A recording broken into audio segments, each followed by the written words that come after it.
As we get towards the end of a crazy week, it's always great to make sense of it with Tim Blair and Mark Nicholson. Thanks for joining us, guys. Mark, I think that the breaking news this week is the groundbreaking revelation that despite its legal obligations to be impartial and objective, the ABC is actually spouting hard left propaganda. Who would have thought? Who would have thought, Chris?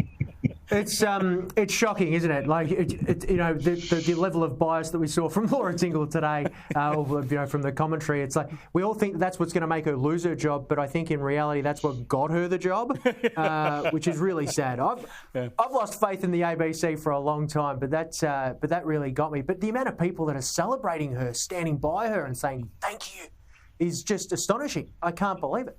But we think it's a revelation, this incredible exclusive that the ABC's left wing. But Tim, they don't seem to have accepted it at Auntie. They're suggesting, no, she's actually just a straight down the line neutral reporter who's been poorly interpreted, misunderstood. Yes. Besides the stuff coming from Mark and stepmates, it's the greatest political comedy occurring in Australia today. That Laura Tingle can be simultaneously completely left-wing on every issue, demonstrably left-wing on every issue, but also, if you listen to her fans, also completely neutral somehow.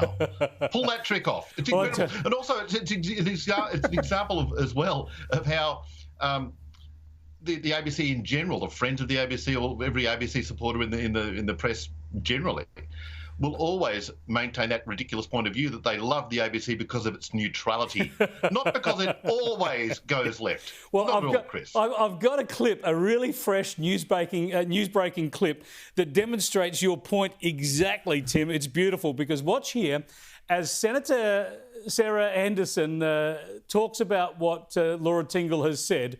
And the voice interrupting and cheering on Laura Tingle for her neutrality and her objectivity is the extreme left Greens Senator Mehreen Faruqi. Have a look. She said the hot buttons he's pressing, that they are very dangerous for our community. She again was very disparaging of Mr. Dutton. Bingo! And you mean when she reported facts about Mr. Dutton's dog whistling on migrants and refugees? Thank you. We will have order. They're all agreeing with Laura Tingle. It's game, set and match. Mark, Mehreen Faruqi is the Greens senator who has bagged Australia, said she's ashamed of Australia because we're causing floods in her formerly native Pakistan with our climate policies.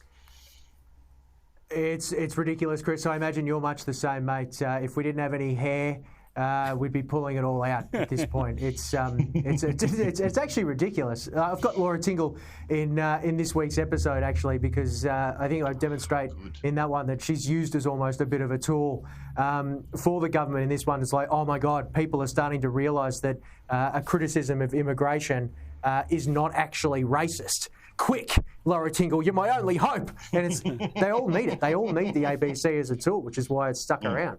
Yeah, well, I can't wait for that one. Who does Laura Tingle's voice? Greta Thunberg? Me, unfortunately. Poorly, the way it should be. OK. Now, I just want to shift on to another topic. Tim, we're hearing that because of cost of living pressures, people are having to extend their working lives, not retiring till they're in their 70s. This is a concern. Well, it depends what your job is. I won't mind working into my 70s. I expect to. But it's a bit rough if you're a bricklayer or a roofing plumber. Look, absolutely. This is a massively important distinction that we've got to make. The likes of you and I and Mark, we've got jobs that don't exactly tax our spines or our knees or our backs and various physical aspects of us we can get through pretty easily. But people who've been already put in decades of work on building sites or in factories on production lines, there's a reason why that sector of the community, that incredibly productive and useful sector of the community, really looks forward to retirement. And it is the golden age sort of travel and stuff. It's just getting a break, having a rest. Man, it's tough out there if you're in your 60s and beyond in physical environments. Yeah, it is tough. And I do recall, I have faint memories of Anthony Albanese and Jim Chalmers saying that they're going to fix all this cost of living stuff. Just elect them, get them in the government, and they were going to ease the cost of living pressures. It doesn't seem to have transpired.